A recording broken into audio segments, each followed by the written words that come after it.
Bismillahirrahmanirrahim. Assalamualaikum warahmatullahi wabarakatuh. Selamat malam dan Waalaikumsalam. salam sejahtera bagi kita semua. Puji syukur kita panjatkan kehadirat Allah Subhanahu wa Ta'ala atas rahmat dan karunia-Nya sehingga pada kesempatan ini kita dapat berkumpul dalam forum daring dalam keadaan sehat walafiat untuk menyimak presentasi Capstone Project dari kelompok B kelas 35. Perkenankan saya memperkenalkan diri. Nama saya An Ardiantoro dan pada kesempatan ini saya akan bertindak sebagai moderator. Selain itu, izinkan saya memperkenalkan rekan-rekan satu kelompok, yaitu Saudara Ananda Valenta Vanza, Saudara Muhammad Saibani Zahran, Saudara Christian Paresi, dan Saudara Sulistia Mawardi. Kami mengucapkan terima kasih dan penghargaan yang setinggi-tingginya kepada dosen kami, Bapak Arif Rahman, SE, SPD, MKOM, atas bimbingan, arahan, serta masukan yang telah diberikan selama proses penyusunan dan pengembangan Capstone Project ini.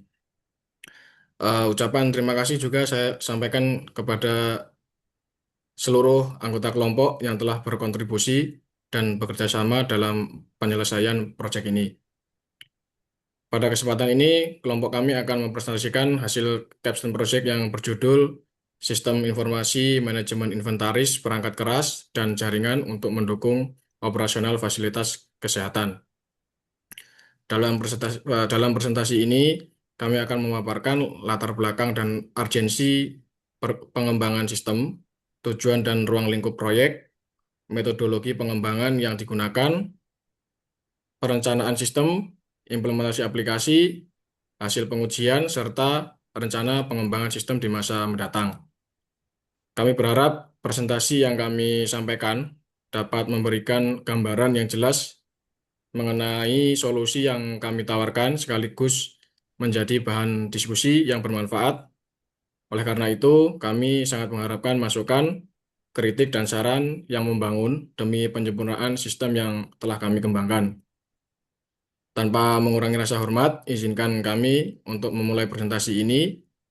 Untuk penyampaian materi pertama, kami persilakan Saudara Ananda Valenta Vanza untuk memaparkan materi yang telah dipersiapkan.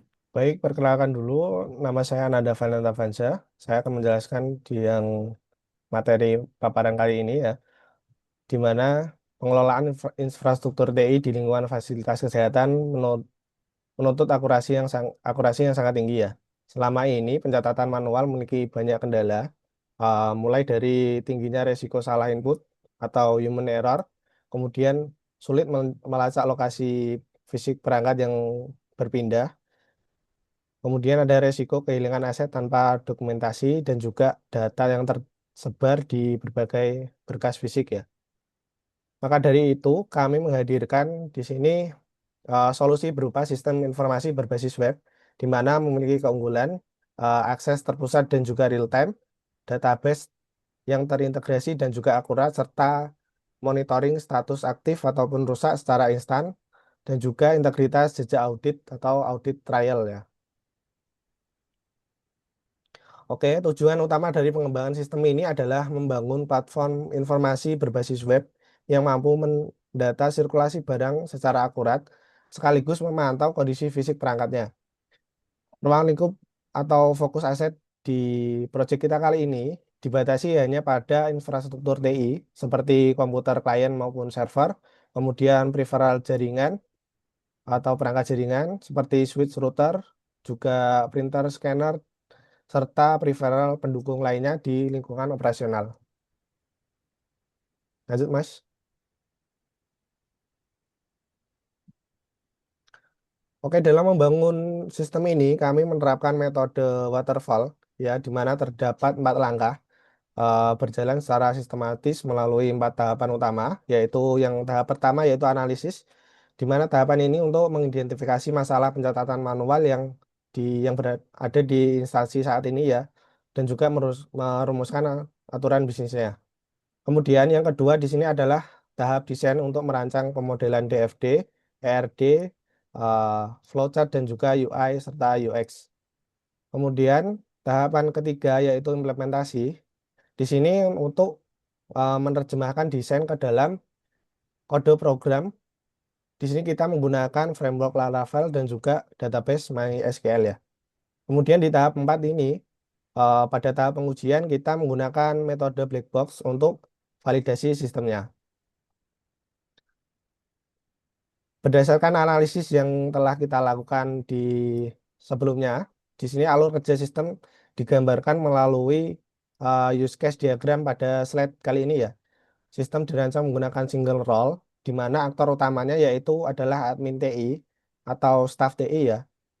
Di dan fungsionalitas utama dari sistemnya yaitu adalah di sini ada pengelolaan autentikasi login, kemudian melihat dashboard ya, statistik di dashboard, kemudian manajemen data master, selanjutnya operasi CRUD atau create, read, update, serta delete barangnya, kemudian yang terakhir sampai di pencetakan laporan.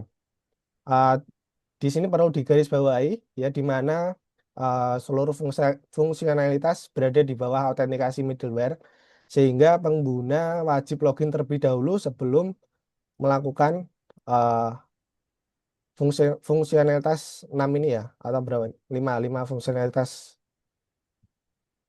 Lanjut Mas. Beralih di arsitektur data, di sini sistem menggunakan Relation Database Management System dengan struktur yang dinormalisasi menjadi 6 tabel utama ya. Di tabel barang bertindak sebagai inventarisasi yang menyimpan data krusial seperti serial number dan juga eh, brand dan kondisi dan sebagainya.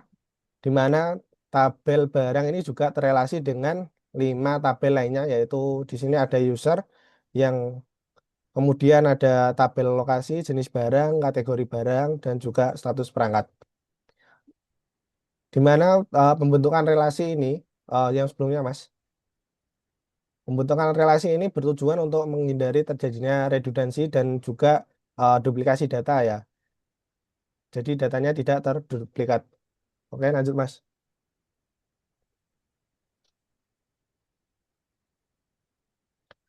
Nah, di sini adalah modul utama atau tampilan dari dashboard yang sistem yang kita buat. Dashboard ini fungsinya untuk pusat informasi eksekutif bagi penanggung jawab TI.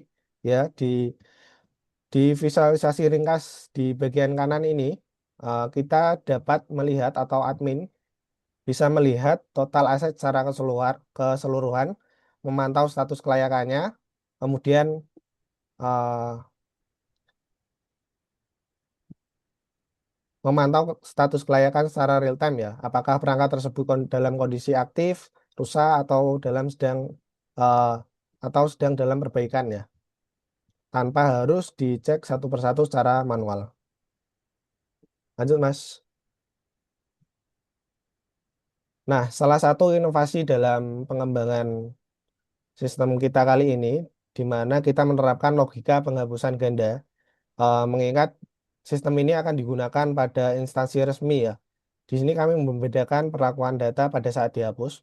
Untuk daftar barang yang berkategori sebagai aset, dia tidak, kita menerapkan logika soft delete ya, di mana dia tidak benar-benar hilang dari database, melainkan diarsipkan secara digital dan mengubah statusnya menjadi is archive ini. Ya, jadi ketika barang dihapus atau di delete, dia masuk ke dalam menu arsip ya. Nah, ini juga sangat krusial karena untuk menjaga integritas jejak audit di kemudian hari ya. Kemudian untuk barang non aset kita menerapkan logika hard delete di mana di sini ketika kita klik hapus dia akan juga terhapus secara permanen. Tujuannya untuk efisiensi kapasitas penyimpanan di servernya. Oke, dari saya cukup sampai di sini. Untuk selanjutnya antarmuka sistem dan juga validasi fungsionalitas akan dilanjutkan oleh Mas Zahran. Saya terima kasih untuk Mas Zahran, dipersilakan. Baik, terima kasih kepada Mas Ananda Valen. Dalam kesempatan ini saya akan mendemonisasikan bahwa eh, proyek yang sudah kita buat itu sudah sejalan dan juga berjalan dengan berhasil dan ataupun sukses. Oke, untuk selanjutnya bisa ditampilkan untuk sistemnya. Baik, saya izin saya screen dulu.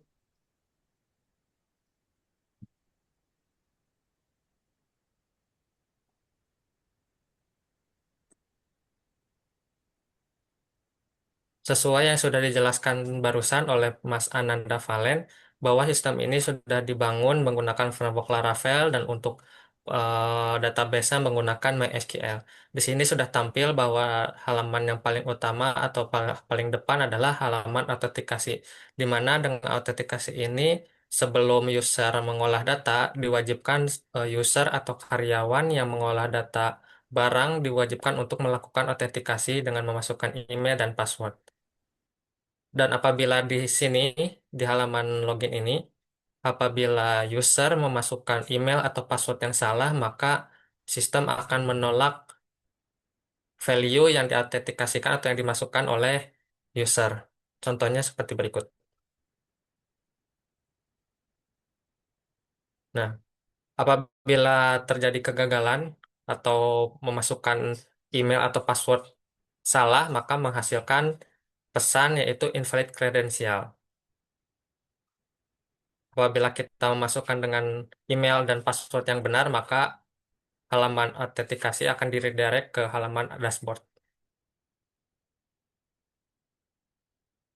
.local admin@asero.local.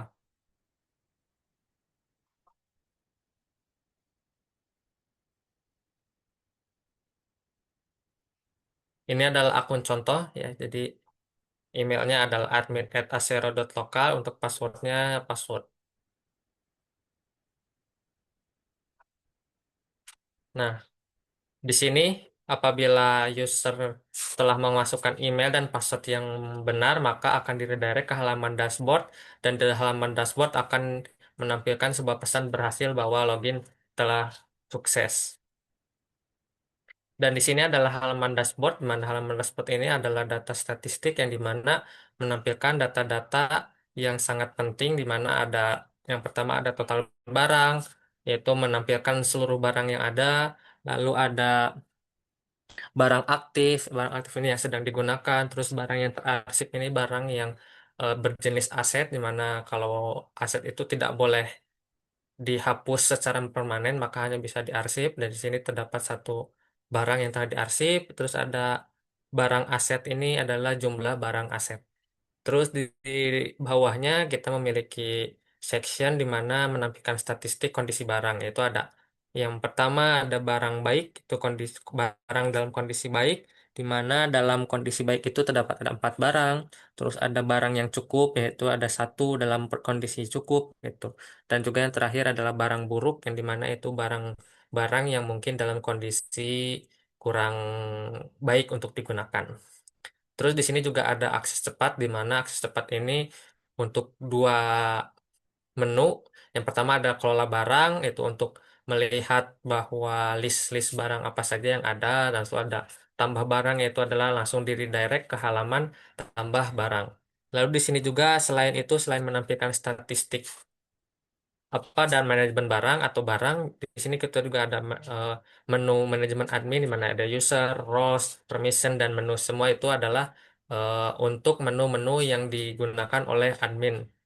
Jadi seperti manajemen user itu di dilakukan di menu manajemen user, roles di manajemen roles, terus ada lagi permission dan juga menu. Baik, selanjutnya kita akan bertuju ke halaman data master. Yang pertama, kita lihat terlebih dahulu data master untuk jenis barang. Nah, jenis barang ini terdapat dua ya. Dari dua ini ada yang pertama ada data aset, yang kedua ada non aset. Kalau data aset itu data yang emang benar-benar dimiliki oleh sebuah instansi, yang dimana data tersebut tidak boleh dihapus. Yang kedua adalah non aset, yaitu non aset ini data yang bisa kita hapus. Di atasnya juga kita bisa menambahkan ya, ada tombol tambah, di mana mungkin di suatu saat akan user atau admin akan menambahkan data jenis barang baru. Nah, di sini ada kita tampilkan ada form untuk memasukkan data jenis barang baru. Kita bisa masukkan dengan menambah tombol jenis barang, atau mungkin apabila kita membatalkan penambahan data jenis barang, kita bisa mengklik tombol batal. Baik, dalam form ini nama jenis barang wajib diisi ya. Bisa kembali lagi ke tambah jenis barang.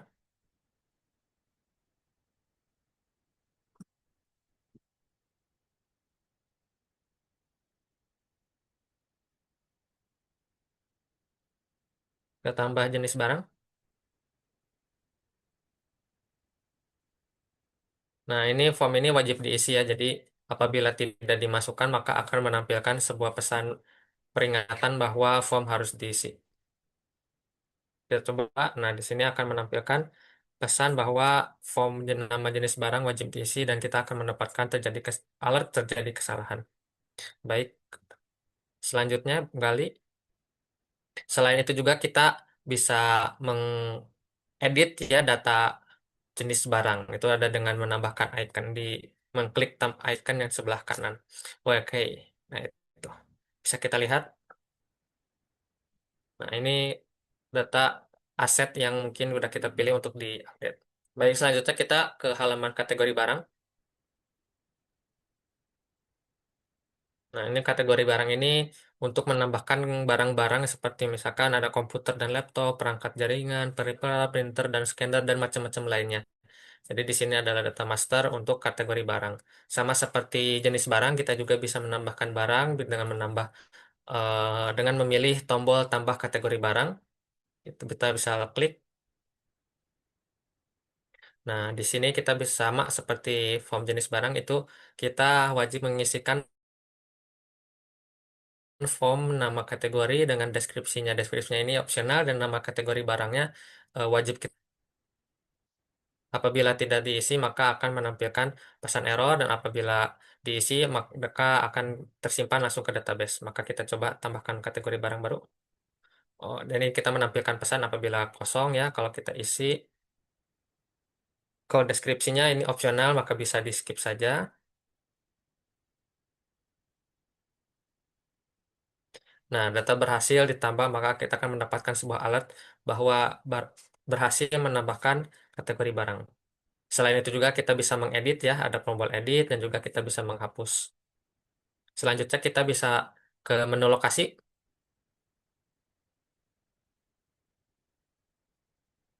Oh iya, apabila menghapusnya maka kita akan sebelumnya akan dipertanyakan dulu bahwa meyakinkan apakah data tersebut akan dihapus atau tidak. Apabila batal atau membatalkan sebuah penghapusan data, kalau sudah yakin untuk menghapus maka akan kita lakukan mengklik untuk tombol kategori hapus kategori barang. Gitu. Selanjutnya kita ke menu lokasi. Pada menu lokasi ini adalah data masternya apabila nanti akan setiap tempat memiliki barang-barang, maka data-data tersebut harus kita data ya, barang ada di lokasi mana, maka semua lokasi harus kita collect terlebih dahulu sebelum menempatkan sebuah barang. Dan ini adalah data table-nya. Kita bisa menambahkan lokasi baru dengan klik tambah lokasi, lalu kita memasukkan nama lokasi. Apabila tidak diisi, maka akan menampilkan sebuah pesan alert, atau misalkan kalau kita menambahkan, maka kita akan berhasil menyimpan datanya ke database dengan pesan bahwa berhasil menambahkan lokasi baru. Bila kita bisa kan mencari lokasi yang sudah kita tambahkan, maka bisa mengisi form search. Ini adalah hasil kita mencari sebuah data yang sudah kita buat sebelumnya. Begitupun apabila kita ingin menghapusnya, maka kita akan mendapatkan sebuah pesan terlebih dahulu apakah data ingin dihapus atau tidak. Apabila kita hapus, maka kita akan mendapatkan sebuah pesan bahwa data telah berhasil dihapus dan kita akan mendapati data tersebut sudah tidak ada dalam data table. Selanjutnya ada status perangkat. Status perangkat ini adalah kondisi di mana barang-barang seperti barang sedang aktif, barang dalam keadaan baik, buruk, dan semacamnya. Di sini juga kita bisa menambahkan sebuah kondisi barang atau status barang dengan form seperti berikut. Apabila tidak ditambahkan, maka akan menampilkan alert. Apabila kita ingin menambahkan sesuatu, maka wajib mengisi terlebih dahulu form nama status.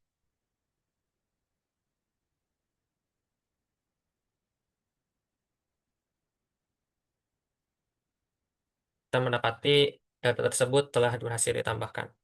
Kita bisa mengeditnya apabila di sini juga untuk dalam data status perangkat di sini tidak bisa dihapus ya karena ini berelasi dengan data-data lainnya yang sudah pasti ada. Selanjutnya manajemen barang. Ini adalah form di mana form paling penting di mana ini adalah halaman manajemen utama untuk barang-barang yang pastinya terdata ya. Ada seperti contohnya di sini kita bisa lihat ada nama barang, ada jenis barang, kategori, brand, nama serial number, lokasi, kondisi, dan status. Nah, ini adalah tampilan datanya dan di sini juga kita bisa memfilter data-data yang ingin kita cari, misalkan ada aktif, ada terarsip dan semua.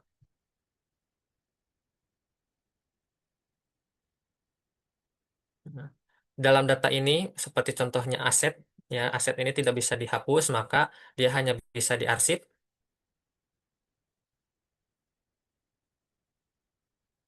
Sebelum mengarsip akan menampilkan sebuah alert terlebih dahulu bahwa data apakah data ingin diarsip atau tidak.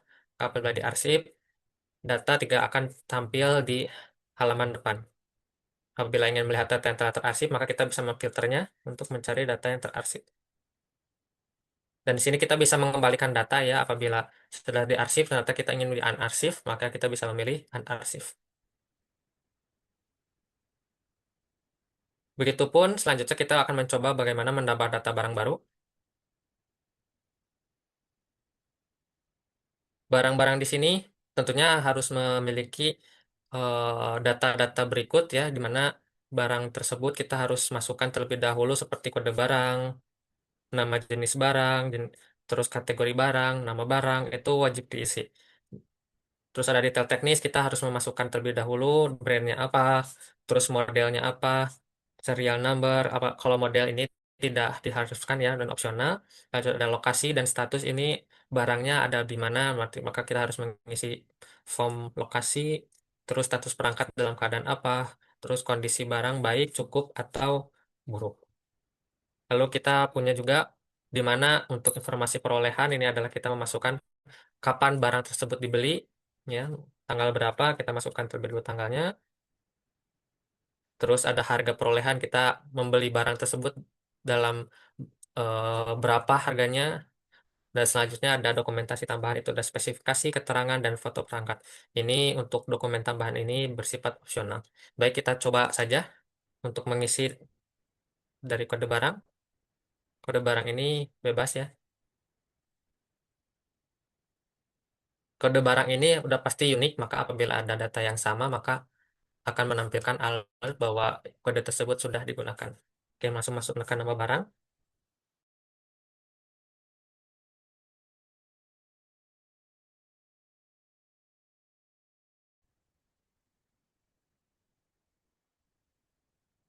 Terus jenis barang dan brand, model, serial number.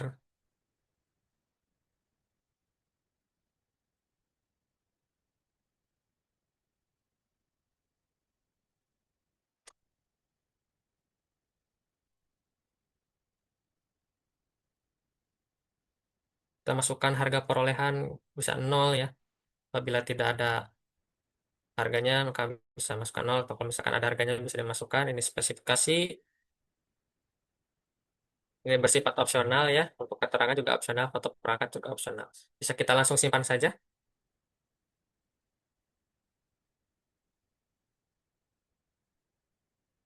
Apabila berhasil, maka kita akan mendapatkan pesan alert yaitu bahwa data barang telah berhasil ditambahkan.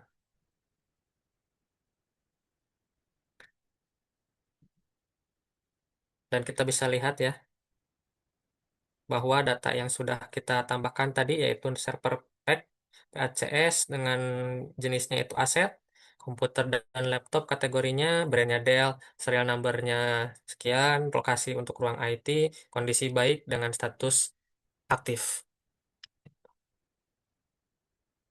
Bila kita ingin Oh, kita akan mencoba apabila data non aset, maka kita bisa menghapusnya terlebih dahulu dengan sebelumnya kita akan mendapatkan alert konfirmasi bahwa data ingin dihapus atau tidak. Kalau bila ingin dihapus, maka bisa klik hapus barang. Dan kita akan mendapatkan data yang sudah kita hapus tadi telah hilang dan di status pun tidak akan tampil. Yang terakhir untuk fitur report yaitu ada tombol export Excel di mana ini kebutuhannya untuk audit apabila di kita dalam kondisi audit maka kita bisa mengekspor data-data barang yang sudah tersimpan sebelumnya.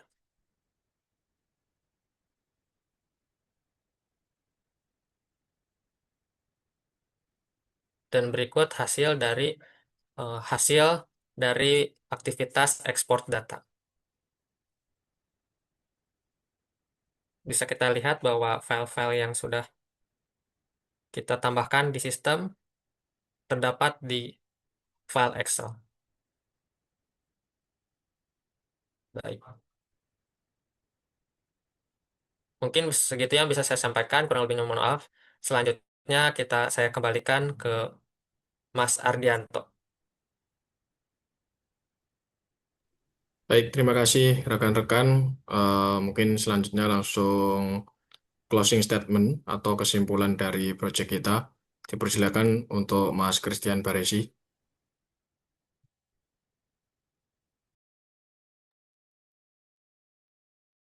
Baik, terima kasih untuk Bang Ardianto. Sekarang saya akan menyampaikan kesimpulannya. Mas Ardianto mungkin bisa dibantu share screen untuk yang PPT-nya tadi.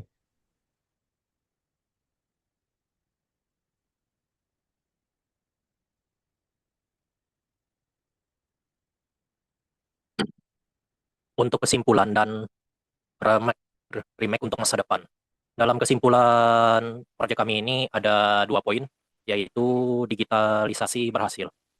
Sistem secara sistem secara efektif menggantikan metode pencatatan manual, menekankan resiko human error, dan meningkatkan akurasi data aset secara signifikan.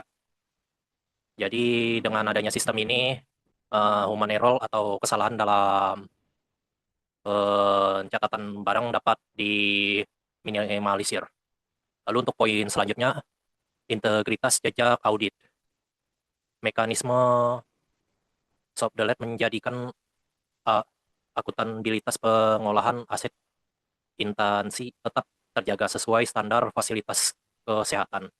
Jadi dalam standar kesehatan ini dapat dijaga. Kemudian untuk rencana pengembangan atau remix, ini untuk rancangan ke depannya. Dalam ke depannya akan menambahkan barcode dan QR, integritas pemindaian untuk percepatan identifikasi fisik aset di lapangan. Jadi hanya dengan meng-scan barcode dan QR, data bisa langsung di-input. Lalu untuk selanjutnya, mutasi dan maintenance. Modul khusus perancangan riwayat, perpindahan, dan perbaikan mendetail. Jadi kedepannya juga akan memasukkan modul khusus untuk maintenance. Dan yang terakhir, audit notifikasi. Peringatan otomatis via email untuk jadwal service rutin perangkat IT. Ini untuk pengingatan pemberitahuan untuk servis rutinnya. Dan gitulah, bisa lanjut lagi ke Bang Ardianto. Terima kasih Mas Christian Baresi. Selanjutnya mungkin closing statement tambahan dari Mas Sulistya Mawardi. Dipersilakan. Terima kasih Mas Ardianto. Baik, demikian presentasi dari kelompok kami. Kami mengucapkan terima kasih atas perhatian dan kesempatan yang telah diberikan. Apabila terdapat kekurangan dalam penyampaian maupun materi, kami mohon maaf. Semoga materi kami sampaikan dapat menambah wawasan, pengetahuan, serta motivasi kita semua untuk terus belajar, berkembang, dan berprestasi di bidang akademik. Karena setiap proses belajar adalah langkah menuju masa depan yang lebih baik. Terima kasih, saya akhiri. Assalamualaikum warahmatullahi wabarakatuh. Waalaikumsalam. Waalaikumsalam warahmatullahi wabarakatuh.